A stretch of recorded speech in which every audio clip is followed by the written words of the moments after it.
Hi there, my name is Tammy Hicks. Thank you for joining me. Today, we are going to talk about the skill of saying no. I know for me and for a lot of other people, it is really hard to say no, and we become people pleasers and just say yes all the time, leaving very little room for things that really actually we want to do or invest our time and energy in. So today, I'm going to share some tips and tricks on how to say no comfortably and confidently. Let me share my screen and we'll get started. Okay, so the skill of saying no. About me, my name is Tammy Hicks. Like I said, I'm a holistic health coach and studying to be a functional nutritionist. I'm married with 3 grown kids, ages 22, 19, and 17. I'm super passionate about teaching others how to live a clean lifestyle, improve their health and wellness through natural products and modalities. So today, like I said, we're really going to talk about how to say no effectively and confidently. So the skill of saying no. So this is another big self-care practice that I've implemented in the skill of saying no in the last several years. So signs that you may need to master this skill as well. Are you a people pleaser, right? Do you find yourself saying yes to people only to regret it moments later? Do you tend to put others' needs before your own? And do you overextend yourself in your resources to help others? If you do, this may be a sign that you need to master the skill of no.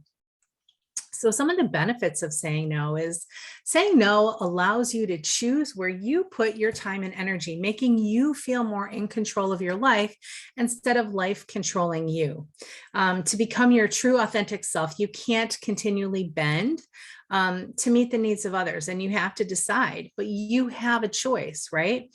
It'll allow you to meet your personal goals and your aspirations instead of fulfilling the needs of other people. It's important to be able to say no, so you feel empowered while still maintaining relationships with others. And then saying no also helps you establish really healthy boundaries, and it establishes clarity about what people can expect from you as well. So those are some of the benefits. Instead of saying no, we've got some people that do a couple different other strategies, right? So number one, we've got the people that accommodate and they just say yes when they really want to say no. And this brings a temporary false sense of peace and satisfaction, only later to be replaced with apprehension and resentment or dread, right? And then sometimes people defer to the relationship with no regard for our power, and we end up undermining the relationship in the long run. And you sacrifice your own needs and feelings. So that's the accommodation piece. Then we have people that will do the opposite, and they may attack and they say no aggressively to strongly step into your power with zero regard for the other person or the connection with that other person. And this is normally done on people that you're the closest to. And you may feel power in this scenario, but it doesn't help your relationship. And it's normally not how people want to show up, right? And it's not really addressing, I can't imagine people want to show up that way. And so it's not really addressing the reason why you may be a yes person or a people pleaser. Then there's the group, which I find is another large population of people, is they just avoid. They don't prioritize your personal power or the relationship. You dishonor yourself and your own discomfort by leaving something unresolved. So you don't deal with it at all. You just kind of let it just sit out there. Somebody makes a request of you and you kind of ignore the text or the email or the phone call because you don't want to deal with it. And it shows disrespect for the other person. You don't provide them an answer. But again, it's also not helping you in any way in order to sort of step into your own personal power and comfort and being able to confidently say no. So none of these scenarios really get to where you want to be. So a lot of people are like, help, I can't say no. It's really hard for me. And honestly, the inability to say no stems from an eagerness to please, right? So we're not born with the inability to say no. In fact, as children, Children say no all the time. Those of you that have kids out there, you hear kids say no all the time. So if they're saying no, and if this is something that you struggle with in adult life, this means that it was a learned response. So perhaps you fear that the person will get angry or think less of you. Maybe they'll even abandon you. Maybe you take comfort in knowing that you're the helpful one, right? So your reliability has become part of your identity. People know that they can rely on you, and it may also provide you with a sense of worth. It may have been modeled to you by your parents or a parent if they were people pleasers, or it may have been taught to you where your needs were less important than others. Perhaps you grew up in a really strict home where you didn't follow the rules, you were rejected or given the silent treatment, and so you complied just to survive. Perhaps also that you only felt love when you fulfilled other people's needs.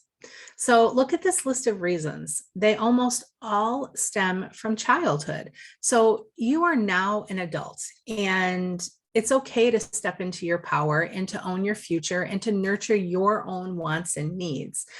You'll still be loved. You'll still be respected if you say no.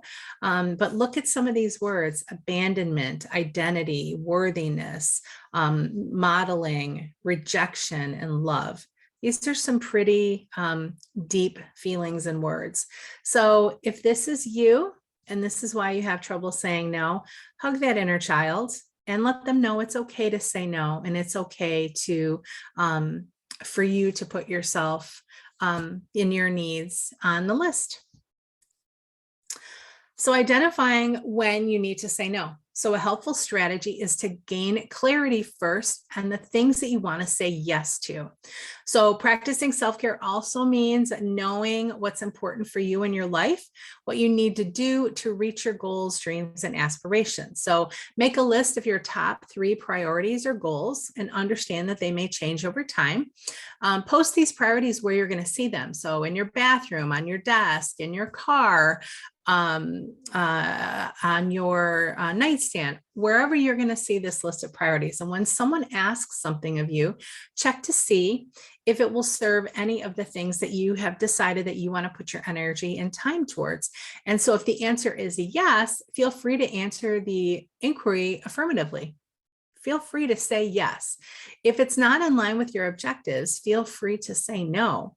And this is just kind of a guideline. I guarantee there are going to be times when you say yes to things that you don't want to do to help someone. And that is 100% okay, because, you know, most of us want to help others. The problem is that when you're constantly saying yes to things that don't align with you or things that you are passionate about or want to do. And that's really when it's a problem. But there are going to be times that you're going to say yes to things that you really just don't want to do. And that's okay, as long as you keep it in check. So saying no with confidence. You don't need to justify your no. I find so many times people are like, oh, I can't because, and then there's this long list of reasons. You don't need to justify your no. As long as you're aligned with your no, then you can stand confidently in that decision. This is why I highly recommend having your goals and your priorities identified, because it makes it so much easier for you to distinguish a no from a yes. When responding to a request, be clear, be confident, be consistent, be concise. It's not necessary for you to explain all of your reasonings for saying no. If you're interested in doing it, you can say something about the kinds of things that you are willing to do in a time frame which might better serve to put you in a position to say yes.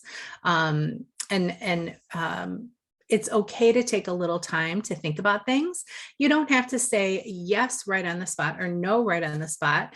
To keep yourself from avoiding it altogether, provide a deadline to the person to which you're going to decide that you're going to answer. So if someone asks you, you know, can you volunteer at such and such event, you can say, you know what, I'm not really sure right now. Let me get back to you by Friday. And then you have to make the decision. Does this align? Does this not align? Is this something I want to do or not want to do? And then you have to make sure that you get back to the person by Friday. Suggested phrases for the no. So here are some phrases, because I know a lot of people really struggle with, I don't know how to say it. Here are some phrases that you can use. That sounds great, but I'm afraid I'm busy. I'm not able to take anything else on right now.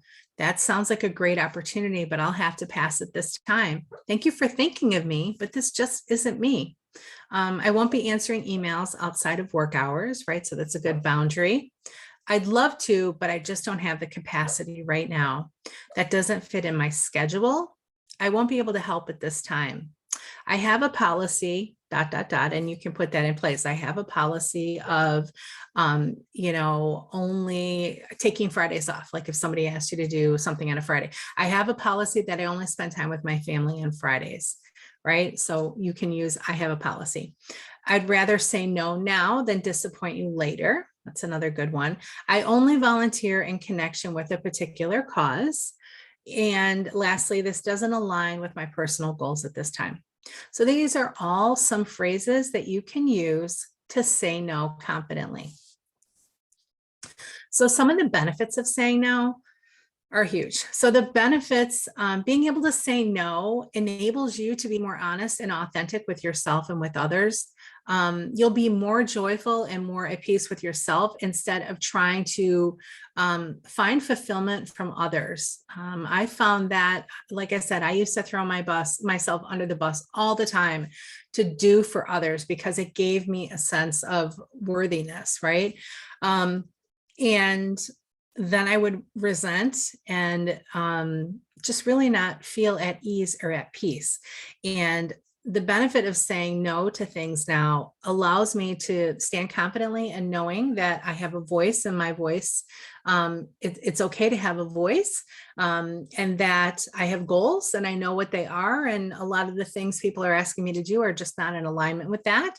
And I don't need to find my worthiness from other people. That's the biggest thing. I know that I'm worthy enough to say no. The no allows you to say yes and to the goals that you have for your life instead of trying to fulfill someone else's. You may be less likely to feel taken advantage of, and people may learn to come to you with things that you're more likely to say yes to. People may learn to respect your yes rather than taking it for granted.